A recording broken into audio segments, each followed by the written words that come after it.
প্রত্যন্ত এক গ্রামের ছোট্ট একটি কুটিরে দুই ভাই দীপু ও রাজু তাদের মায়ের সাথে বসবাস করত।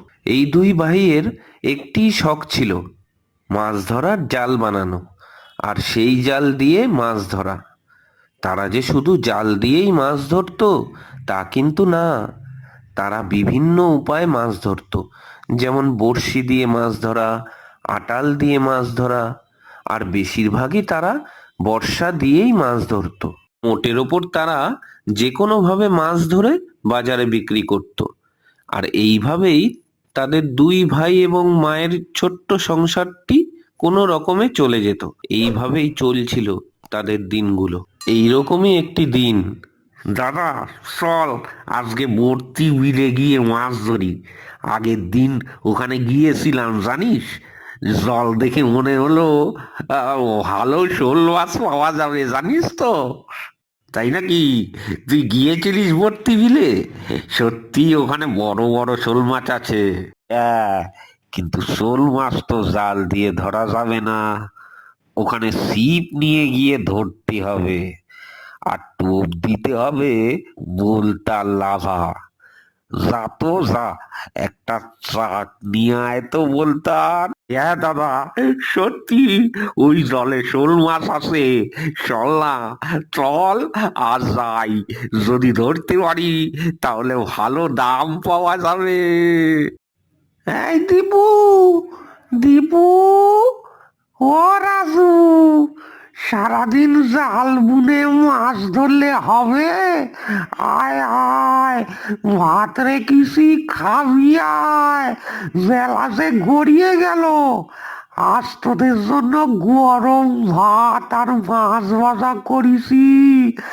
আয় খাবি আয়। দাদা, তুই খেতি বস, বুঝলি? আমি না বলতার শাকটা শর্ট করে গিয়ে পট করে নিয়ে আসি। চল দীপু, ওই জায়গাটাতে বসি, ওইখানে জল বেশি আছে। আর মনে হচ্ছে মাছগুলো ওইখানেই বেশি আছে। এই এই এইবার তো ছিপটা তো ফেল, তাড়াতাড়ি ফেল। এই দীপু, দীপু, দেখ দেখ দেখ, তোর টোপ কাটছে দেখলাম। টান লাগা, টান লাগা। এই তো দাদা, একটা বিরাট মাছ বেরিয়েছে মনে হচ্ছে। ছিপটা তো খুব ভারী হয়ে গেছে, মাছটা অনেক বড়। উ, এ, এ, এ, এ, এই এইভাবে সেদিন বসে বসে তারা অনেকগুলো মাছ ধরলো। বলতে গেলে প্রায় প্রতি টোপে টোপেই মাছ খাচ্ছিল। এই দীপু, চল, অনেক মাছ ধরা হয়ে গেছে। সন্ধে হতে চললো, এবার আমাদের তো বাড়ির দিকে যাওয়া দরকার। সন্ধ্যার পর এই বিলে থাকাটা আর ঠিক হবে না। চল চল চল, মাছগুলো নিয়ে বাড়ি চল। কাল সকালে হাটে বিক্রি করে ভালোই টাকা কামাই হবে। এই দাদা, তুই যে তখন বললি সন্ধ্যের পর আর বিলে থাকা ঠিক হবে না, কেন রে? কি আছে ওই বিলে? না রে না, তেমন কিছু না, এমনি বললাম। আর হ্যাঁ হ্যাঁ, শোন, কাল সকালে হাটে তুই যাবি মাছগুলোকে বিক্রি করতে, বুঝলি? আমি মদনকে বলে দেব, আর দাম ঠিক করে রাখবো। তুই শুধু সময় মতো মাছগুলো দিয়ে আসবি। নে নে, এখন পা চালা।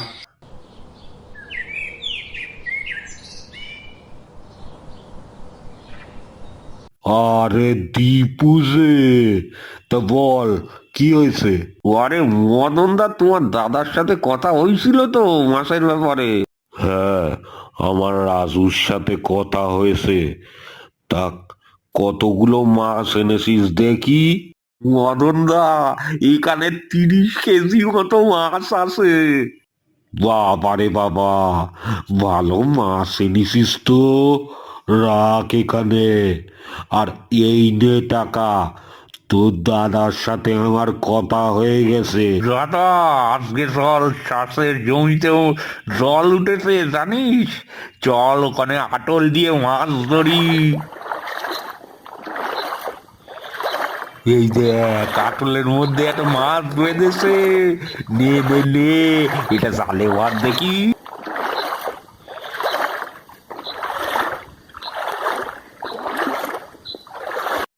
এইভাবেই কখনো নৌকা করে জাল দিয়ে, কখনো বর্ষা দিয়ে, আবার কখনো আটাল দিয়ে দুই ভাই মাছ ধরে দিন কাটাতে লাগলো।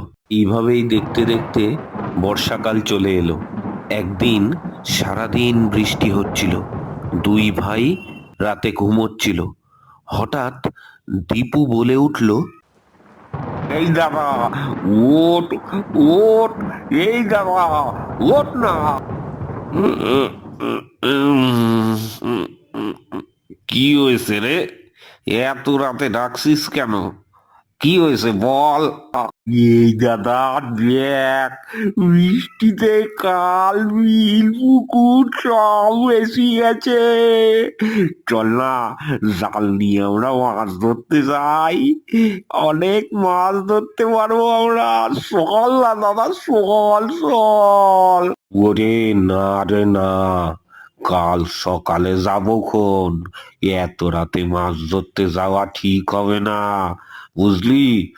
নে, নে এবার এবার শুয়ে পড় দেখি। কাল সকালে তো সবাই জাল পেতি ফেলবে, আমরা কি আর বেশি মাছ পাবো বল? চল না দাদা, চল না, এই রাতেই যাই। আমরাই সব থেকে বেশি মাছ পাবো তাহলে। দীপুর কথায় রাজু আর বেশি কিছু না ভেবে বেরিয়ে পড়ল মাছ ধরতে, তাদের নতুন তৈরি করা বর্ষাটা নিয়ে। এই দাদা দাদা, এই ওই দিকটাতে চল, ওইখানে অনেক মাছ জাকে জাকে খেলে বেড়ায়। চল চল, ওই দিকটাতে চল। এই এই এই তো এসে পড়েছি। এই এই দেখ কত মাছ জাকে জাকে যাচ্ছে। নে নে, তোর ভরসাটা শোন। দীপু আর রাজু যেখানে মাছ ধরছিল ঠিক তার পাশেই ছিল বিরাট এক গাছ। সেই গাছে মেছো শাকচুন্নি বাস করত। তাদের প্রচুর মাছের গন্ধ পেয়ে এই দুটো প্রত্যেক দিন এসে মাছ ধরে। এরা রাত দিন মাছ ধরে। আমার মাছ খাওয়ার শখটা এবার মনে হয় মিটবে। যাই, ছোটটার ঘাড়ে ভর করি। বড়টা তো ভালোই মাছ ধরে, জমিয়ে খাওয়া যাবে অনেক দিন ধরে। ওর ঘাড়ে ভর করে থেকে এবার আমার মাছ খাওয়ার শখটা পূর্ণ করতে হবে। যাই যাই যাই, গিয়ে ঘাড়ে চেপে বসি।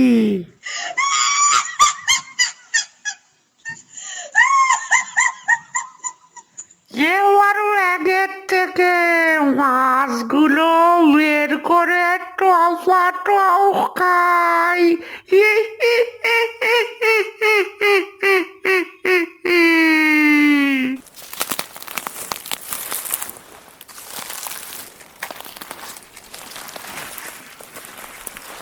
এইভাবে অনেকক্ষণ ধরে মাছ ধরার পরে রাজুর হাত ব্যথা হয়ে গেল। সেই কারণে রাজু বলল, নে নে দীপু, এইবার এইবার তুই মাছটা ধর দেখি। আমার হাতটা খুব ব্যথা হয়ে গেছে। দে দে, আমাকে ব্যাগটা দে, আমার হাতে দে ব্যাগটা। ঠিক আছে রে দাদা, দে, বর্ষাটা আমার কাছে দে। এই এই এই নে ব্যাগটা, নে, ধর ধর ব্যাগটা ধর দেখি। কিরে দীপু, এতক্ষণ যে মাছগুলো ধরলাম সেগুলো গেল কোথায় রে? আমি কি জানি মাছ কোথায় গেল, আমরা তো এই সবে আসলাম। কিন্তু কয়েকদিনের মধ্যেই রাজু দীপুর মধ্যে কিছু অদ্ভুত আচরণ লক্ষ্য করলো। দীপু খাওয়া দাওয়া ছেড়েই দিয়েছিল। সারাদিনই সে ঘুমিয়ে থাকতো, আর রাত্রির বেলা উঠে সে যেন কোথায় চলে যেত। এটা রাজু লক্ষ্য করেছিল। রাজু খুবই বুদ্ধিমান ছেলে ছিল। দীপুর ব্যবহারে সে কিছুটা বুঝতে পেরে গেল যে নিশ্চয়ই দীপুর ঘাড়ে কোনো অপদেবতা ভর করেছে। কিন্তু একদিন রাজু দেখতে পেল দীপু বসে বসে কাঁচা মাছগুলো চিবিয়ে চিবিয়ে খাচ্ছে। দীপুর চোখ দুটো পুরো টকটকে লাল। তাদের গ্রামে একটা পবিত্র পুকুর ছিল। সেই পুকুরে আশপাশের সমস্ত গ্রাম থেকে বিশেষ বিশেষ দিনে মানুষ দল বেঁধে আসতো পুণ্য স্নানের জন্য। এরপর রাজু দীপুকে বলল, এই দীপু, চল আমাদের সেই পুকুরটা আছে না, যেখানে স্নান করলে অনেক মাছ ধরা পড়ে।